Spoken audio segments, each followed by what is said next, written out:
Kontras TV Sumatera Barat, pihak PT Agrobisnis Sumber Makmur ABSM diduga melanggar kesepakatan dengan pihak Koperasi Serba Usaha Islamic Center Ummah KSOICU, sehingga DPRD Kabupaten Pasaman Barat memfasilitasi gedung untuk menggelar acara hearing dengar pendapat di ruangan rapat Komisi DPRD Kabupaten Pasaman Barat pada Jumat tanggal 25 November tahun 2022 kemarin, namun pihak PT ABSM tidak hadir.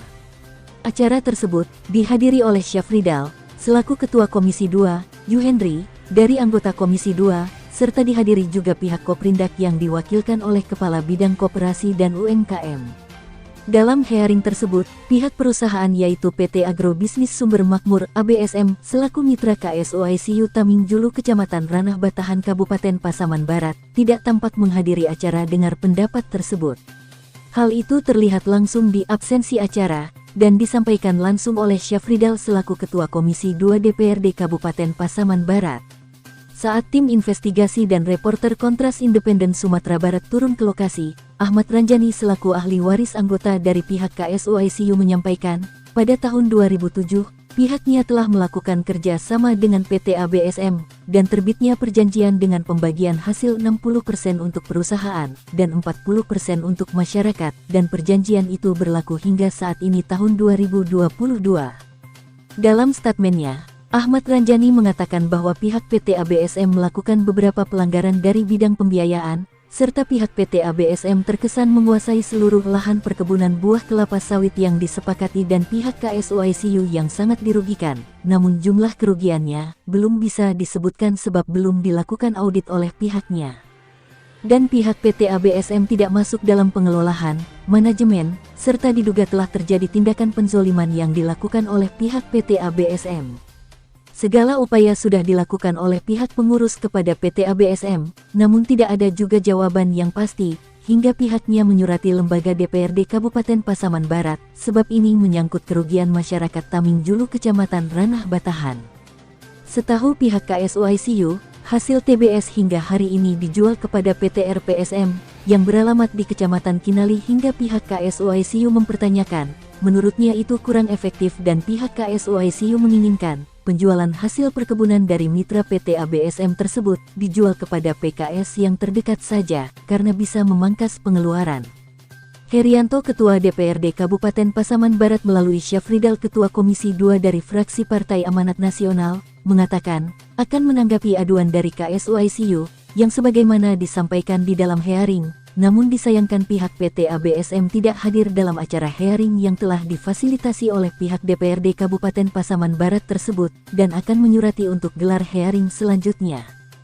Pengurus KSOICU memohon kepada DPRD Kabupaten Pasaman Barat, serta stakeholder yang terkait, agar membantu mencarikan solusi bagaimana sebaiknya, agar permasalahan KSOICU dan PT ABSM bisa diselesaikan tanpa ada pihak yang dirugikan. Windy Wulandari dan Jamal Mirdad Sumatera Barat mengabarkan. Mohon izin, abang dari kuasa hukum atau bagaimana ini bang dari KSOICU ini bang? Mohon tanggapannya. Baik, saya sendiri Ahmad Ranjani SHMH, berkenaan dengan profesi saya lawyer, tapi untuk KSOICU ini saya belum sebagai lawyer.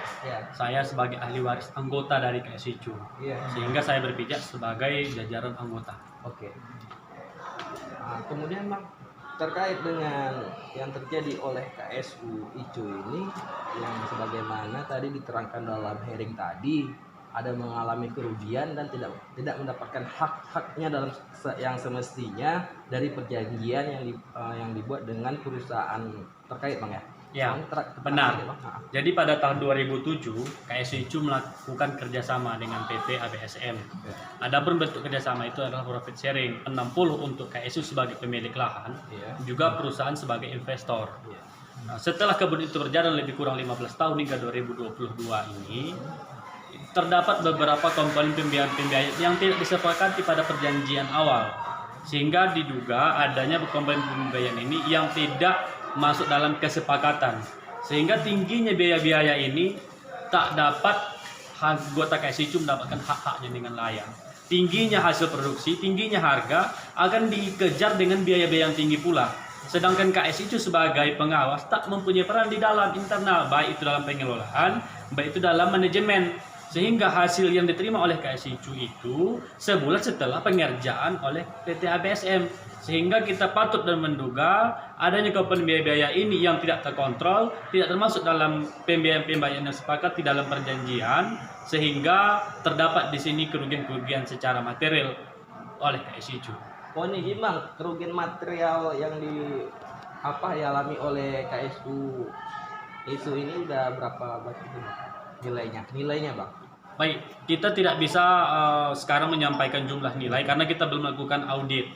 Maka sesuai tadi yang disampaikan oleh pimpinan Komisi 2, perlu dilakukannya audit.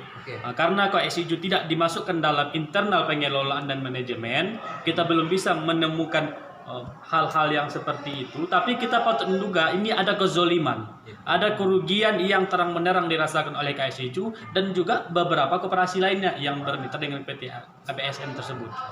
Kemudian satu lagi bang, struktur sebagai pengurus ini memang tidak pernah berubah atau ada perubahan atau bagaimana untuk saya ini bang? Ya benar. Jadi setelah tahun 2007 pengurus KSU ICU itu menjalin kerjasama dengan PT ABSM hingga 2019 tak pernah ada perubahan. Bagaimana untuk saya ini bang? Ya benar.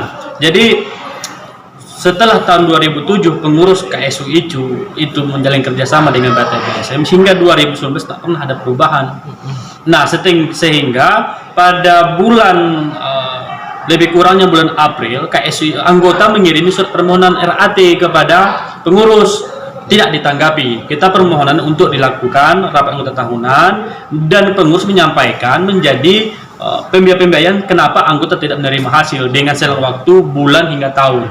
Nah kemudian tak ada tanggapan untuk rapat anggota tahunan sehingga di bulan berikutnya di bulan Juli lebih kurangnya saya Juni atau Juli itu dimohonkan kembali untuk permohonan rapat anggota tahunan, tak juga ditanggapi oleh pengurus pada waktu itu, sehingga terakhir di bulan Agustus dikirimkanlah surat permohonan rapat anggota luar biasa oleh anggota kepada pengurus sebelumnya, tak juga ditanggapi, sehingga pada bulan September di tahun 2019 lebih kurangnya saya lupa sekitar tanggal 20 September 2019 itu dilakukanlah rapat anggota luar biasa.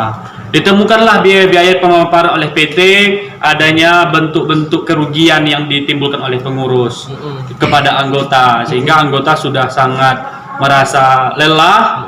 Kemudian lakukanlah pergantian pengurus, dan pengurus ini sudah berupaya semaksimal mungkin untuk secara mitra memperbaiki sehingga anggota bisa mendapatkan hasil, tapi upaya sebagai mitra oleh KSI ICU tidak juga mendapatkan hasil, sehingga kita mohonkanlah upaya kepada dinas kepada DPRD dan pemerintah daerah.